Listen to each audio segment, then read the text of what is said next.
Toastmasters and guests. The article started out in the London Times. Small wages, bitter cold, long months of complete darkness, constant danger, safe return, doubtful, and honor and recognition in case of success. Has anyone heard that before? That is the ad that Ernest Shackleton, Sir Ernest Shackleton, put in the paper in 1912 when he was planning his third attempt to the South Pole. The first attempt did not work out too well in 1901. He had to turn back because he was sick. The second attempt did not work out too well in 1907 because they ran out of food, they ate their pony, and barely made it back alive. But on his third attempt in 1912, 1914, he attempted to go back one last time, not to reach the South Pole, but since the North Pole and South Pole had been discovered in 1909 and 1911, he decided that he would walk across Antarctica. But something terrible happened before he even got to land. What happened to Ernest Shackleton was, it was a very, very early and hard winter. And he was within 100 miles of the shoreline when he was frozen in with his 30 crew members, stuck on an ice floe, on an iceberg, unable to move. And what did he do?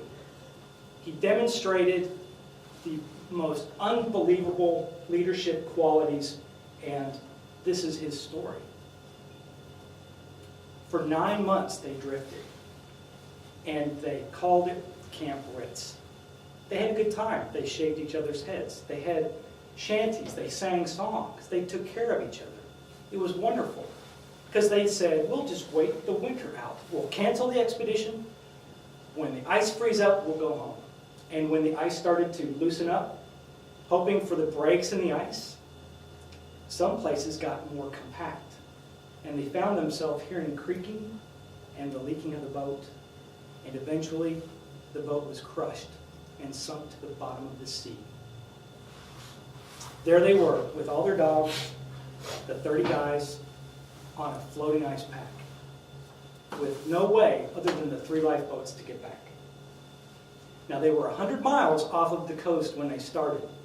They were 1,100 miles off the coast when the ice broke underneath their sleeping bags, and they had to get on those boats. And they rowed for their lives. And they managed to make it, if you look at that map, to a place called Elephant Island, one of the very last islands before they would drift out to sea. My friends, this was an incredible journey. And they did make it. They made it to Elephant Island. But Elephant Island was not where they would be rescued. Elephant Island was a centuries-old penguin guano covered island with no life on it. And they were stuck again. So Shackleton took the lead, feeling obligated. He decided to take one of those lifeboats and go for the island that they originally came from when they first started out, South Georgia Island, which was 800 miles away. Now, these lifeboats were 20 feet long, open 20-foot long boats. And let me give you an idea of what they went through. This is Antarctica. This is minus 20 below, 70-day nights, 70-mile-an-hour winds, surrounded by some of the most incredibly storm-laden waters in the world. It is Dante's hell on earth. It is the worst place in the world. And he took an open-faced boat with 6 guys, with odds less than being able to shoot a free throw from 100 yards, and they made it to that island. They made it to the island, but they made it to the wrong side of the island. It was an uncharted island with 4,500-foot peaks, and he was stuck. Now, one guy was catatonic, 2 guys had to stay, so he took 3, him and 2 other people. They walked across, they summited 3 times. They went into a frozen lake, they fell into a waterfall, they made it back to the whaling station. 9 months in a boat, 6 months on the float, and then 3 months later, he made it back to the whaling station. And it took another 4 months and 4 boats to go back and save the guys that were still living on Elephant Island. By the time he got there, because every attempt was was an ice pack that would not let them through. And he had to go find more funds to get another boat to go back. And it took 4 boats in 4 months. And boy, were they glad to see him, because they were eating seaweed and penguin bone soup. And on special occasions, every Friday night when they were toasting their long-lost family, they would have hot water with a little ginger inside. And he brought them all back safely. He brought them all back safely because he demonstrated some incredible leadership skills. He was brutally honest with them. He was empathetic. He listened to them. He managed conflict resolution. Everybody else's dog steak, since they had to kill their dogs, looked bigger than their piece. So he would blindfold one guy while another guy hollered out someone's name while the other guy pointed. That's how he served their food.